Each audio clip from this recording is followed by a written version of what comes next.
Chapitre 5. Introduction diverse. Vous ne réfléchissez jamais à ce que vous m'avez coûté. Jésus dit: Désormais tu as pris connaissance de toutes les douleurs qui ont précédé ma passion proprement dite. Maintenant, je vais te faire connaître les douleurs de ma passion en actes. Ces douleurs qui frappent davantage votre esprit quand vous les méditez. Mais vous les méditez très peu, trop peu. Vous ne réfléchissez pas à ce que vous m'avez coûté et de quelle torture est fait votre salut. Vous qui vous plaignez d'une écorchure, d'un coup contre un coin, d'un mal de tête, vous ne réfléchissez pas que moi, je n'étais qu'une plaie, que ces plaies étaient envenimées par beaucoup de choses, que les choses elles-mêmes servaient à tourmenter leur Créateur parce qu'elles torturaient le Dieu Fils déjà torturé, sans respect pour celui qui, Père de la création, les avait formées. Mais les choses n'étaient pas coupables, c'était encore et toujours l'homme le coupable depuis le jour où il écouta Satan dans le paradis terrestre. Elle n'avait pas d'épines, de poison, de cruauté, jusqu'à ce moment-là, les choses de la création, pour l'homme créature choisie. Dieu l'avait fait roi, cet homme, fait à son image et à sa ressemblance, et dans son paternel amour, il n'avait pas voulu que les choses puissent être un piège pour l'homme. Satan mit le piège dans le cœur de l'homme pour commencer, puis il produisit pour l'homme, avec la punition du péché, des ronces et des épines.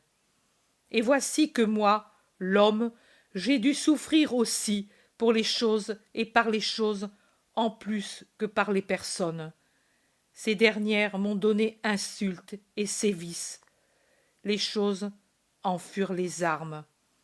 La main que Dieu avait faite pour l'homme, pour le distinguer des brutes, la main dont Dieu avait enseigné l'usage à l'homme, la main que Dieu avait mise en rapport avec l'esprit, en lui donnant le pouvoir d'exécuter les commandements de l'esprit, cette partie de vous si parfaite, et qui n'aurait dû avoir que des caresses pour le Fils de Dieu, dont elle n'avait eu que des caresses et la guérison si elle était malade, se révolta contre le Fils de Dieu, et elle le frappa de soufflets, de coups de poing. Elle s'arma de fouet, se fit tenaille pour arracher les cheveux et la barbe, et marteau pour enfoncer les clous. Les pieds de l'homme, qui aurait dû uniquement courir avec agilité pour adorer le Fils de Dieu, furent rapides pour venir me capturer, pour me pousser et me traîner par les chemins vers mes bourreaux, et me frapper de coups de pied, comme il n'est pas juste de le faire pour un mulet rétif.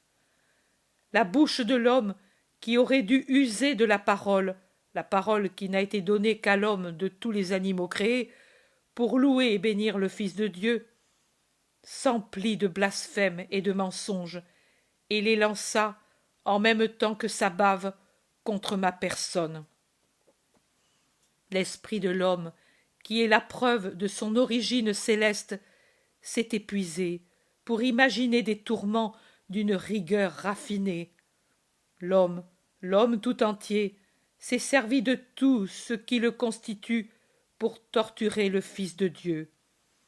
Et il a appelé la terre, sous toutes ses formes, à l'aider dans la torture.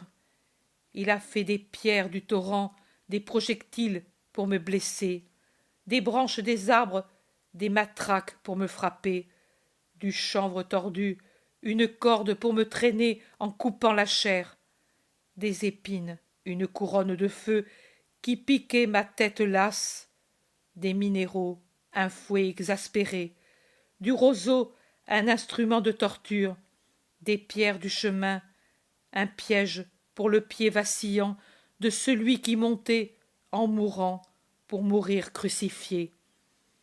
Et aux choses de la terre se joignaient les choses du ciel, le froid de l'aube pour mon corps déjà épuisé par l'agonie du jardin, le vent qui exaspère les blessures, le soleil qui augmente la brûlure et la fièvre, et amène les mouches et la poussière, qui éblouit les yeux fatigués que les mains prisonnières ne peuvent protéger. Et aux choses du ciel se joignent les fibres données à l'homme pour couvrir sa nudité, le cuir qui devient un fouet, la laine du vêtement qui s'attache aux plaies ouvertes par les fouets et donne torture à chaque mouvement par frottement et déchirement. Tout, tout, tout a servi pour tourmenter le Fils de Dieu, lui par qui toutes les choses ont été créées. À l'heure où il était l'hostie offerte à Dieu, eut contre lui toutes les choses devenues hostiles. Il n'a pas reçu de soulagement d'aucune chose, Marie, ton Jésus.